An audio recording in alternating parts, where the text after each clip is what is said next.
Banyak cara Tuhan untuk menjangkau, menyelamatkan jiwa-jiwa ya. Saya pun sama, saya pun dari sakit sudah mendekati sakaratul maut, baru saya berteriak, Yesus, kalau engkau bisa menyembuhkan aku akan ikut dengan engkau dan menjadi penginjil. Padahal saya belum tahu waktu itu penginjil itu seperti apa.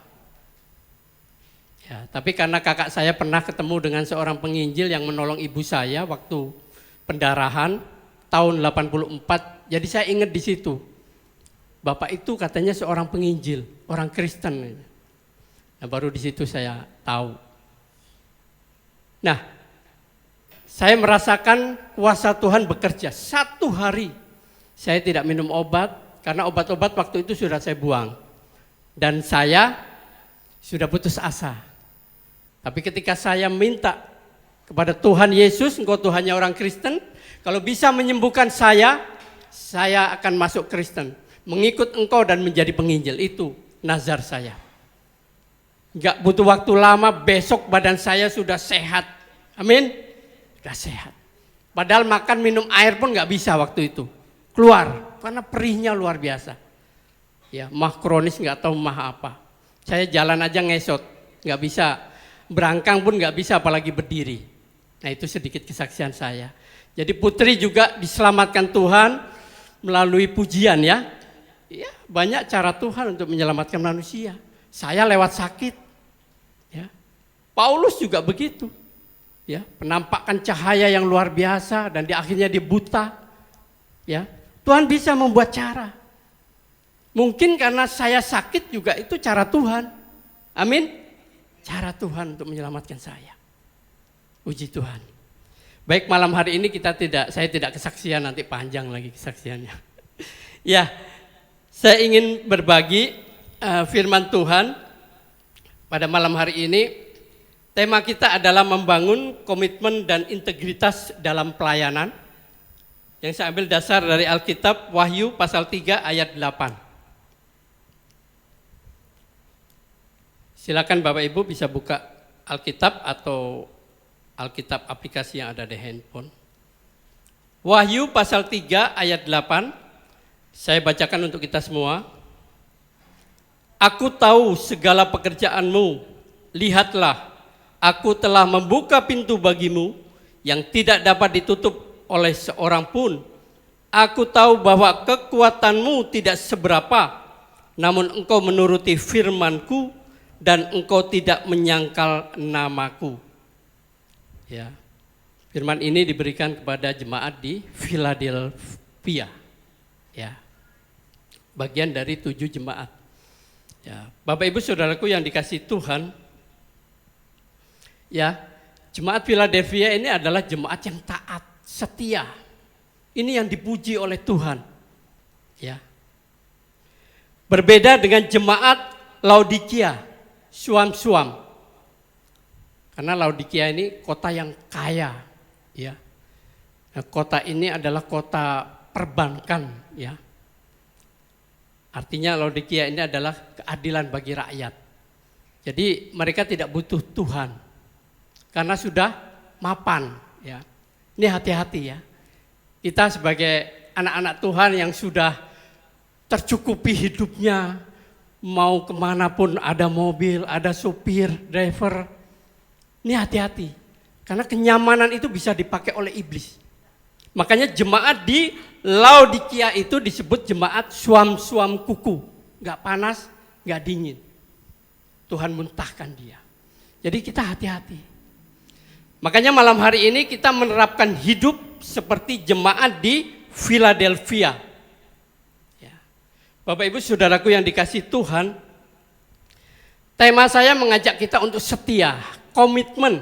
Ya, kalau kita bisa lihat gambar di slide berikutnya, di situ ada gambar tangan ya, tangan yang begini ya. Itu apa ya? Kalau anak-anak muda zaman sekarang mungkin tahu ya, tangan yang begini ya. Gitu. Damai atau gimana ya? Akur gitu ya. Ya. Setia juga bisa ya, seperti orang pemberkatan nikah itu juga kan ada janji setia. Itu namanya komitmen. Bagaimana kita mau komitmen dengan Tuhan? Jemaat di Philadelphia itu komitmen sama Tuhan, dia menuruti firman Tuhan. Makanya di akhir itu Tuhan bilang, namun engkau menuruti firman-Ku dan engkau tidak menyangkal namaku. Tidak menyangkal namaku. Jadi Bapak Ibu Saudaraku yang dikasihi Tuhan, komitmen terhadap diri kita sendiri dulu ya. Ya, kita membangun komitmen dari diri kita sendiri. Membangun kesetiaan mulai dari hal yang terkecil. Ketaatan, kesetiaan kita kepada keluarga, kepada anak, kita mulai latih. Semuanya perlu dilatih. Nggak bisa begitu aja kita terus, saya komitmen gitu, nggak bisa. Jatuh bangun dulu untuk kita memiliki karakter komitmen ini. Ya. Di Lukas 16 ayat 10 di sana dikatakan, barang siapa setia dalam perkara-perkara kecil, ia setia juga dalam perkara-perkara besar. Dan barang siapa tidak benar dalam perkara besar, ya, tidak benar dalam perkara besar juga. Artinya kita harus dari mulai yang terkecil, yang sederhana dulu. Kita membangun kesetiaan itu dari diri kita sendiri. Ya. Setelah itu baru kita mau komitmen dengan Tuhan. Ya. Komitmen dengan Tuhan. Ya, itu ada di Lukas 9 ayat 62. Tetapi Yesus berkata, setiap orang yang siap untuk membajak tetapi menoleh ke belakang tidak layak untuk kerajaan Allah. Jadi kalau kita mau ngikut Tuhan ya harus 100% ikut Tuhan. Jangan bilang hujan, nggak jadi ibadah, nggak jadi pelayanan. Bagaimana kita bisa membangun komitmen dari diri kita sendiri? Makanya kita harus belajar dari perkara yang kecil, setia. Tuhan akan memberikan perkara yang besar, ya, proyek yang besar. Saya hari Minggu nanti melayani di daerah Lewiliang, tepatnya di Jasinga, GBI Tarisi namanya, Desa Tarisi. Setelah itu nanti saya akan ditemani oleh pengerja untuk penginjilan ke Kampung Bendo namanya. Di sana pengrajin golok, pisau. Nanti kalau Bapak Ibu mau pesan nanti boleh lewat saya pesan pisau ya, pengrajin itu. Saya nanti akan ke sana dan kebetulan saya juga punya beberapa Alkitab yang disupport oleh teman-teman mahasiswa. Saya gratis, jadi nggak pernah beli Alkitab. Nah, kalau kita penginjilan, banyak jiwa-jiwa yang butuh Alkitab saya bagi, saya kasih gratis. Ya, Bapak Ibu Saudaraku yang dikasihi Tuhan, komitmen dengan Tuhan. Ya, jangan menoleh ke belakang artinya apa? Jangan ragu, jangan sesuatu hal terus kita lemah, nggak bisa ikut Tuhan, nggak mau ikut Tuhan. Jadi komitmen kita akhirnya apa? Kandas. Ya.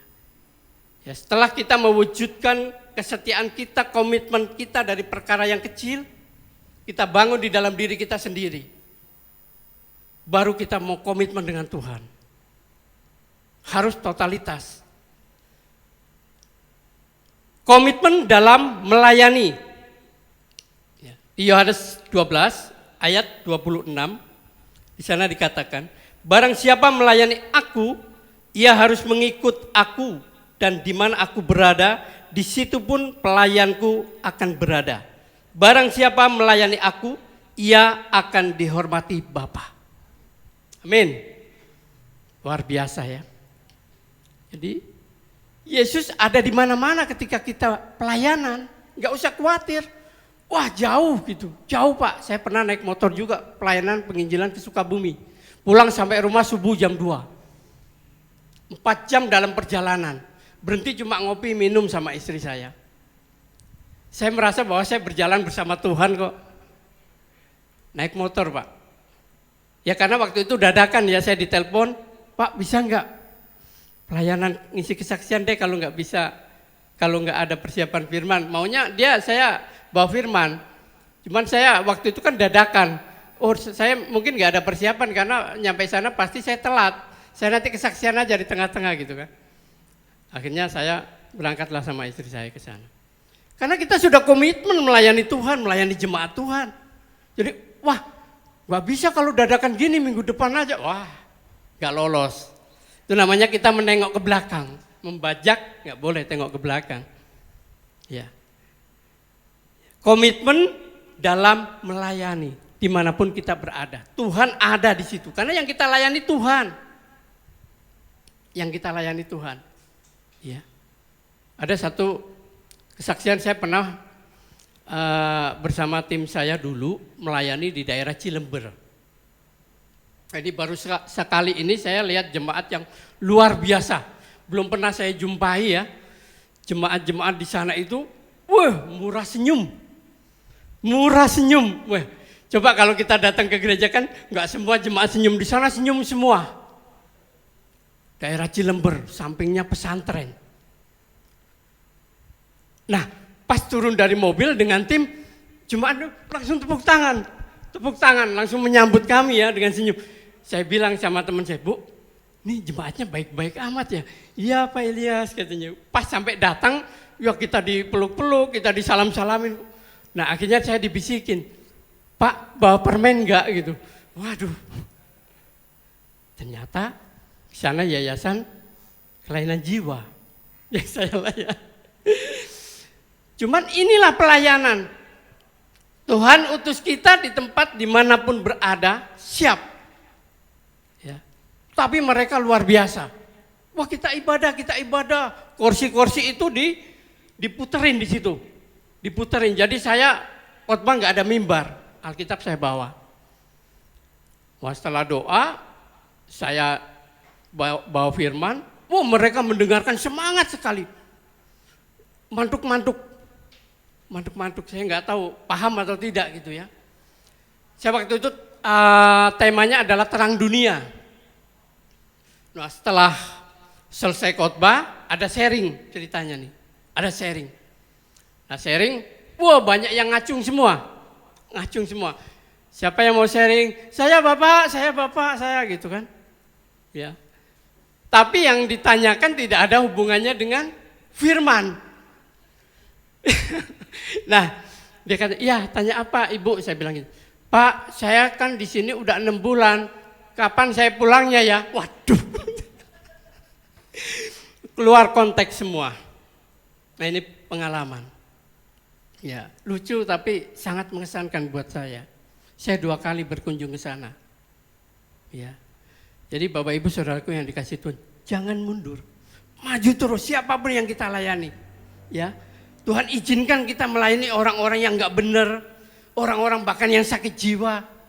Ya, saya layani. Dan waktu saya ke sana, udah lama ya Bapak Pendeta enggak ke sini. Wih, masih ingat luar biasa. Jadi saya pas ke sana itu kalau enggak salah tinggal 2 orang, tadinya banyak. Tapi ya mereka sudah nggak parah lah. Ya, puji Tuhan. Itu daerah Cilember itu masuk dari Jalan Raya Puncak itu, masuk ke dalam ya lumayan jauh dan jalannya juga nggak bagus. Tapi ya ini panggilan pelayanan harus kita taati ya. Komitmen meninggalkan dosa. Ya. Ini ada di Roma pasal 3 ayat 23 sampai 24 saya bacakan. Karena semua orang telah berbuat dosa dan telah kehilangan kemuliaan Allah. Ya, Bapak Ibu jangan main-main dengan dosa. Ya. Karena orang yang melakukan dosa itu tidak memiliki kemuliaan. Kemuliaan itu adalah apa? Kemuliaan itu adalah ciri khas kekekalan. Makanya Adam dan Hawa jatuh dalam dosa, kemuliaannya diambil tidak kekal. Mati. Tuhan bilang, saat engkau makan buah itu, kau akan mati. Mati benar. Semua keturunan Adam mati.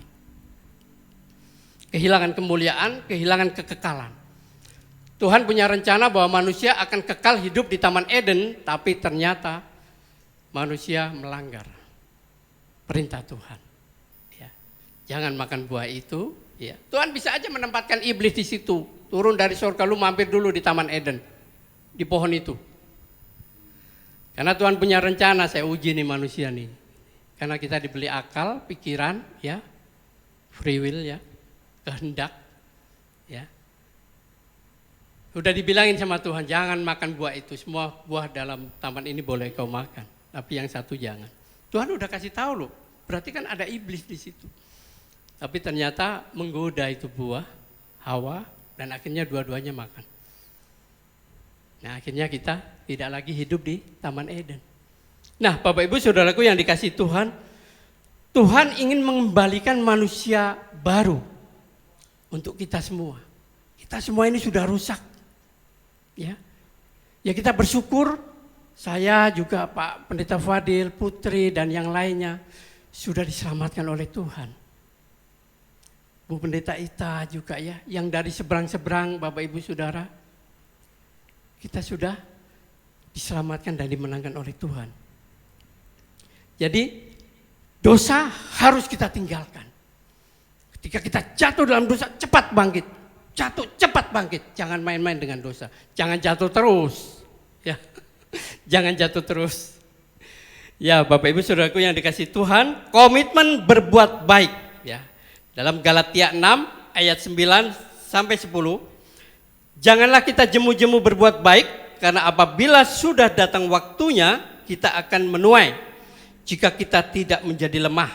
Karena itu, selama masih ada kesempatan bagi kita, marilah kita berbuat baik kepada semua orang, tetapi terutama kepada kawan-kawan seiman. Jadi ada kesempatan, kita masih diberi sehat, nafas kehidupan. Mari kita berbuat baik. Bagaimana sih caranya berbuat baik? Kita harus bisa menjadi garam dan terang. Bagaimana sih? Kita yang sudah mengetahui perintah-perintah Kristus, memiliki kasih, kesabaran, kemurahan hati, pengampunan, itu yang perlu kita sebar sehingga kita bisa menjadi terang.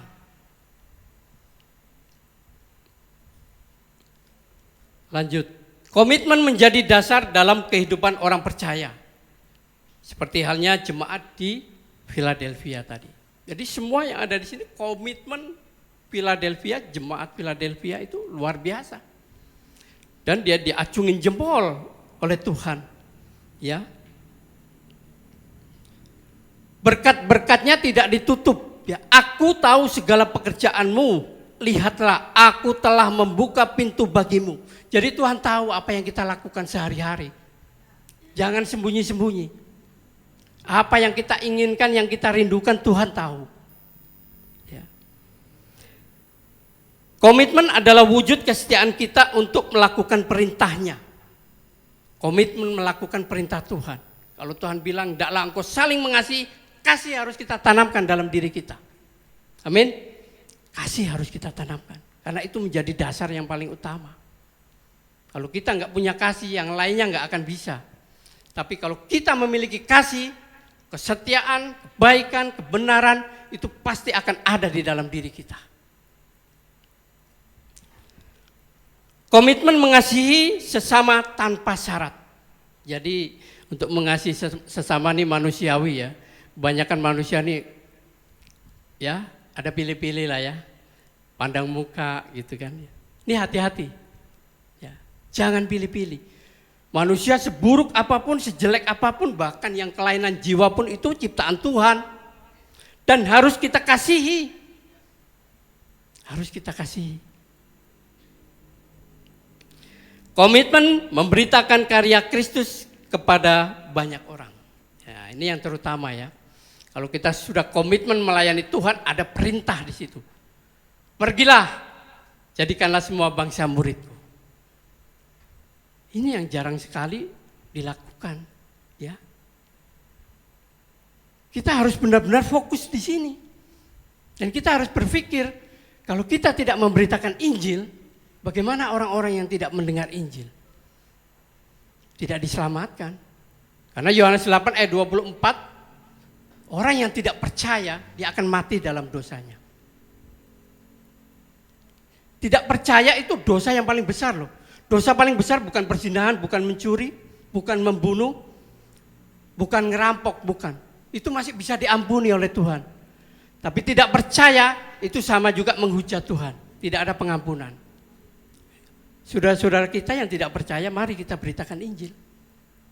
Suka atau tidak suka, percaya atau tidak percaya, yang penting Injil sudah kita beritakan. Amin. Kita beritakan. Saya makanya pelayanan jauh, saya bilang sama pengerja, oke, usai pimpin ibadah minggu saya langsung penginjilan. Oh siap Pak, saya antar Bapak. Banyak di sana jiwa-jiwa. Wah, semangat saya membara. Biarlah rohmu menyala-nyala dan layanilah Tuhan. Roma 12 ayat 11. Ini harus kita terapkan di dalam hati kita. Semangat untuk melayani. Melayani bukan cuma melayani saudara seiman, melayani yang lain yang tidak seiman itu lebih bagus lagi. Memberitakan karya Kristus yaitu apa? Keselamatan, kematian, kebangkitan. Ada ayatnya ya. Membawa kematian Yesus kemanapun engkau pergi supaya Kristus dinyatakan di dalam dirimu. Artinya apa? Supaya dosa tidak berkuasa lagi dalam diri kita. Karena apa? Ada salib Kristus. Salib itu lambang kematian Kristus. Harus kita aminkan supaya dosa tidak berkuasa lagi di dalam diri kita. Supaya karakter Kristus yang hidup di dalam diri kita. Ya nggak perlu kita tonjolkan pakai salib gede-gede, tidak. Tapi salib yang terpenting adalah salib di dalam hati kita. Sehingga dosa tidak akan masuk kalau kita ada salib di dalam diri kita. Ada kematian, ada lambang kematian Kristus. Karena kematian Kristus adalah korban untuk menggantikan dosa-dosa itu.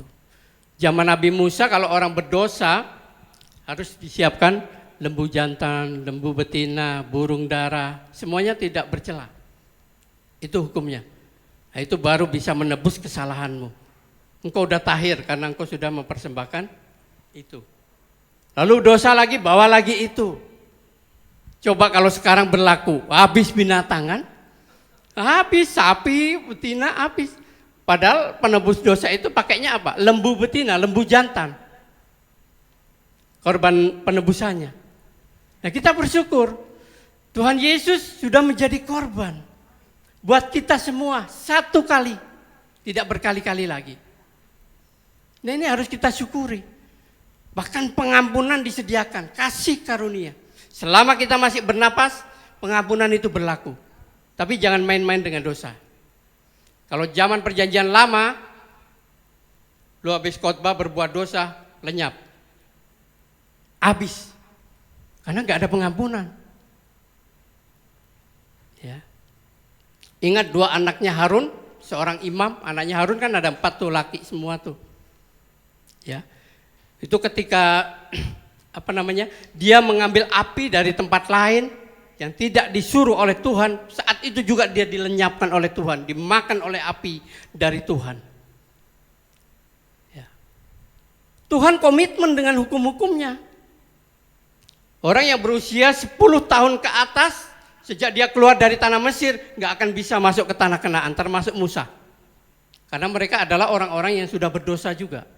Menyembah anak lembu emas yang dibuat oleh Harun. Gak bisa. Makanya ada kitab Ulangan, Musa mengulangi lagi firman Tuhan yang disampaikan ketika dalam perjalanan. Karena orang-orang itu kan udah banyak mati di perjalanan.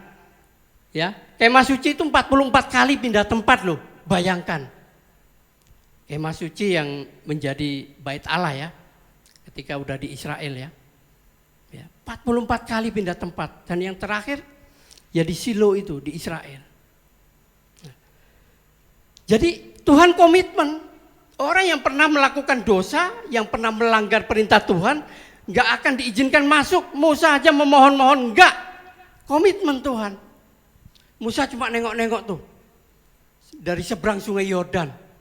Ya. Dia naik ke gunung, lalu suruh lihat tanah Kanaan. Dia nggak boleh masuk. Orang-orang yang masuk adalah orang-orang yang usia 20 tahun dalam perjalanan itu.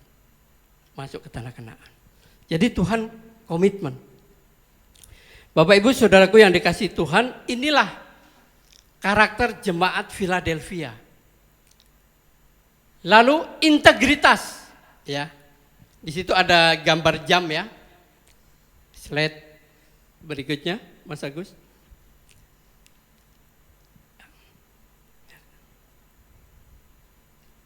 Ya. Nah, kenapa dikatakan jam ini nggak pernah berjalan mundur? Dia akan selektif, ya. Dia konsisten, ya. Ya.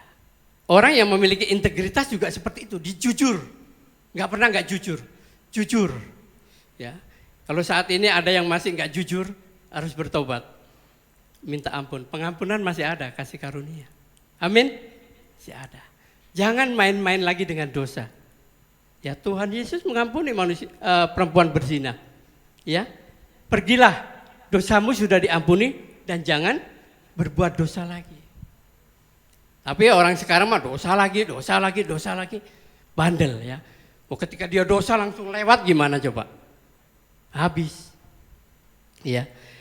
Ini ada di Markus 12 pasal 12 ayat 14. Orang-orang itu datang dan berkata kepadanya, "Guru, kami tahu engkau adalah seorang yang jujur dan engkau tidak takut kepada siapapun juga, sebab engkau tidak mencari muka, melainkan dengan jujur mengajar jalan Allah dengan segala kejujuran. Apakah diperbolehkan membayar pajak kepada kaisar atau tidak? Haruskah kami bayar atau tidak?" Ini pertanyaan ya dari orang-orang Yahudi, orang-orang Farisi, ya. Di sini jelas dikatakan bahwa engkau adalah seorang yang jujur. Integritas itu adalah jujur. Jujur luar dalam. Keselarasan. Ya. Gak boleh kita belang-belang, apalagi abu-abu. Ya. Di luarnya kayak malaikat, kudus, wih gitu ya. Tapi di dalamnya penipu, pembohong. Ini bahaya.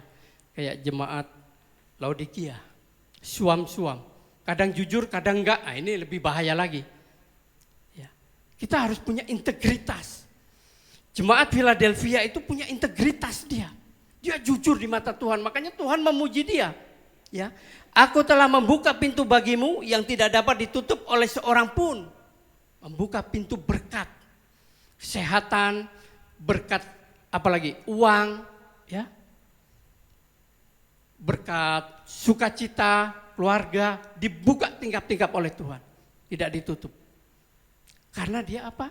Dia jujur di hadapan Tuhan. Dia komitmen, dia jujur di hadapan Tuhan. Komitmen itu bisa diistilahkan setia. Kalau integritas itu jujur. Udah, dua ini aja kita miliki.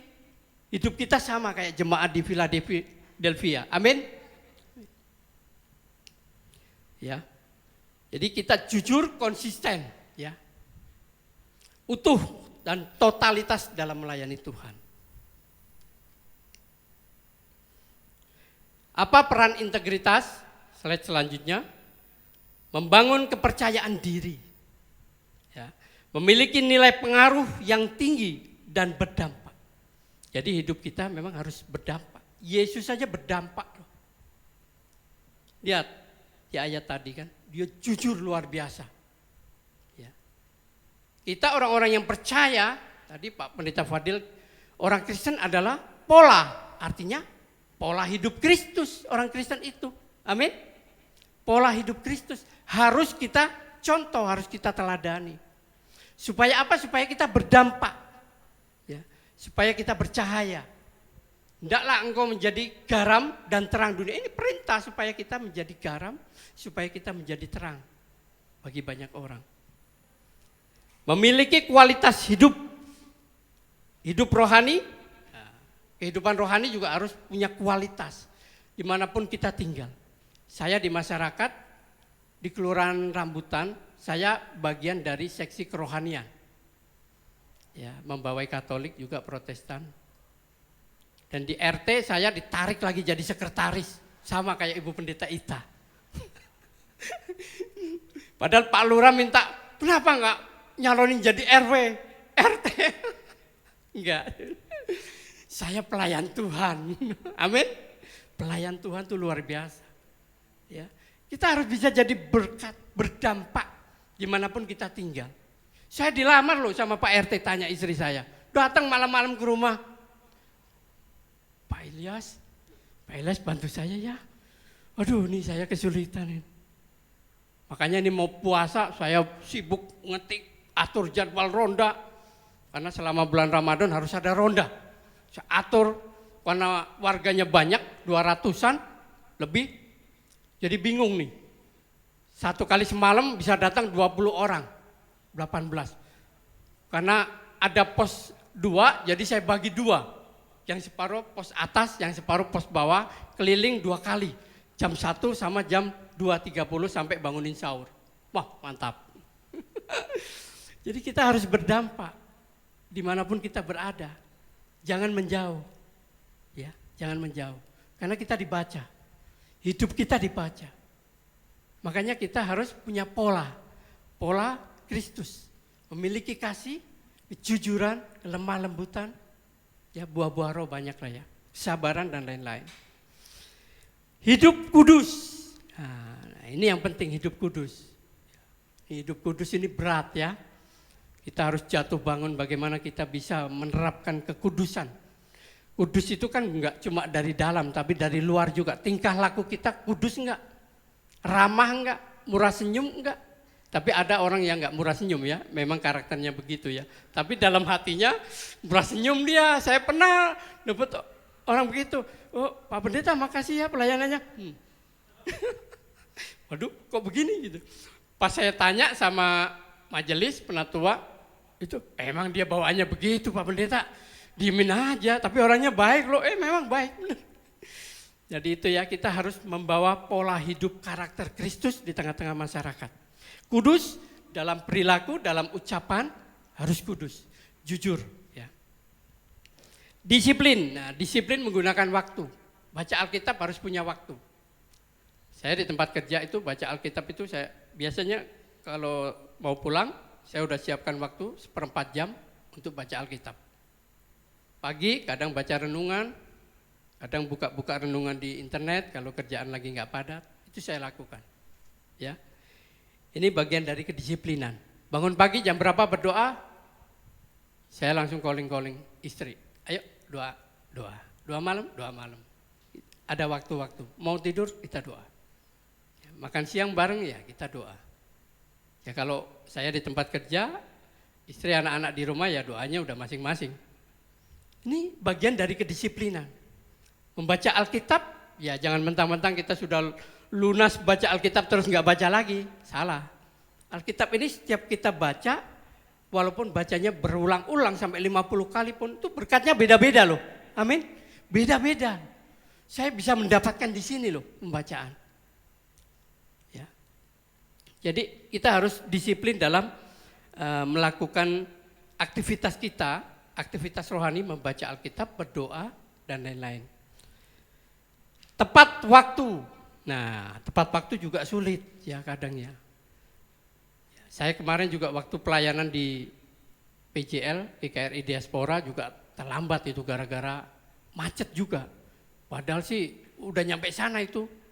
Tapi macetnya sampai 10 menit. Nah, akhirnya terlambat 5 menit. Wah, saya minta maaf. Wah, ya kan? Temanya komitmen lagi kan?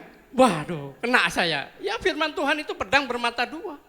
Buat Bapak Ibu juga buat saya sendiri. Dan saya terberkati dengan firman Tuhan juga yang saya sampaikan. Saya tadi ngomong apa ya? Kok bisa gitu ya mengubah hidup saya gitu. Jadi itu. Kita harus tepat waktu, berusaha tepat waktu. Kalau misalkan minggu kemarin ke gereja telat-telat terus, kan gak enak sama majelis kan. Jemaat telat-telat mulu, ngomongnya rohani tapi telat ke gereja. Nah ini kan gak enak ya. Kita harus belajar disiplin. Belajar disiplin. Kompeten, ya, memiliki kemampuan. Ya. Kemampuan menjadi anak-anak Tuhan, bagaimana kita bersikap. Ya. Mengerjakan apapun, disuruh doa juga kita harus mau. Banyak orang doa aja tunjuk. Jangan saya, dia. Nah ini bahaya nih. Ya, sebagai anak-anak Tuhan kita harus siap, totalitas. Ya. Harus punya kemampuan itu, harus punya. Makanya belajar, berdoa juga harus belajar. Kan Tuhan sudah ajarkan doa. Abana latifi sama, itu bahasa Arab ya. Doa Bapa kami ya. Doa kami yang di surga, dikuduskanlah namamu itu. Sudah diajarkan, jadi kita tinggal enak kan. Doa Bapa, hari ini saya mau berangkat kerja sertai perjalanan kami tiba di tempat kerja dengan selamat. Amin. Enak kan? Doa kita itu nggak panjang-panjang. Tuhan udah, tahu gitu ya. Jadi itu kita harus punya kemampuan untuk berdoa supaya ketika kita ada di dalam pelayanan kita ditunjuk doa mau siap. Gitu. Ya, kalau kita lagi di kuliahan ya, Bu Ita ya. Ayo mulai. Siapa yang mau berdoa? Saya Pak. Ya duluan gitu. Tapi kalau saya terus kan nggak enak. Saya tunggu yang lain gitu ya. Ternyata doa itu nggak gampang. Biar sampai kuliah nggak dimulai-mulain di Zoom juga nggak mulai kan nggak ada yang mau berdoa. Gitu ya. Jadi kita harus punya kemampuan ya untuk berdoa. Terus berani berkorban. Ya, sebagai anak Tuhan kita harus ada konsekuensi mengikut Tuhan. Pikul salib. Yesus saja berkorban untuk kita. Masa kita nggak mau berkorban? Pelayanan, aduh jauh, panas, naik motor gitu. Ya, kalau saya penginjilan itu saya dalam hati itu udah saya dasarin. Bagiku hidup adalah Kristus, mati dimanapun saya berada adalah keuntungan. Amin. Itu yang harus kita terapkan di dalam hati kita. Nggak usah takut, ya. Nggak usah takut mati. Karena kita mati di dalam Kristus, kita akan memperoleh nyawa kita kembali, jiwa kita kembali. Lalu sabar yang terakhir. Ya, kita harus memiliki kesabaran. Jakarta ini tempatnya macet. Ya, banyak orang yang kalau udah kena macet itu kata-kata binatang itu keluar. Ya, ya, kita sampai ke bawah-bawah gitu ya. Nah, ini kita harus belajar sabar. Ya, menikmati kemacetan harus kita nikmati. Ya, harus kita nikmati. Jadi kita harus memiliki kesabaran. Karena jemaat Philadelphia ini lengkap loh. Ya, setia, dia jujur, ya. Apapun itu, makanya Tuhan ngasih hadiah dia. Tidak ditutup, ya. Dia akan membuka pintu bagimu. Kita kalau setia, kalau kita jujur di hadapan Tuhan, perintahnya kita lakukan, berkat kita nggak akan ditutup, dibuka sama Tuhan. Dibuka sama Tuhan. Saya pelayanan ke Jawa, nggak dapat PK, habis 3 juta lebih. Karena di sana jajan beli kaos-kaos juga kan. Beli kaos paling nggak seberapa, nggak sampai 500 ya. Tapi sampai rumah nggak butuh waktu lama. Besok ada orang telepon. Pak Pendeta, maaf saya cuma transfer dikit, 3 juta. Haleluya. Jadi kita nggak perlu khawatir. Pintu dibuka di mana aja. Padahal saya nggak kenal orangnya yang transfer. Tapi akhirnya kenal langsung. Iya. Jadi berkat Tuhan itu di mana aja. Oh, saya diajak teman, Pak Elas melayani di sini, tapi nggak dapat pegang, nggak apa-apa. Semangat gitu ya. Jangan mikirin ke sana ya. Kolose 3 ayat 2, pikirkan perkara yang di atas, jangan yang di bumi. Artinya apa? Kita jangan melekat sama yang di bumi. Memang kita butuh makan, minum. Tapi jangan melekat hati kita seolah-olah kita hidup itu untuk cari makan, cari duit. Tapi yang di atas ini yang penting karena kita akan kembali hidup bersama Tuhan. Pikirkan. Makanya kita harus pikir dan seperasaan di dalam Kristus. Supaya kita pikiran kita ke atas terus. Pikiran untuk hidup kekal. Amin.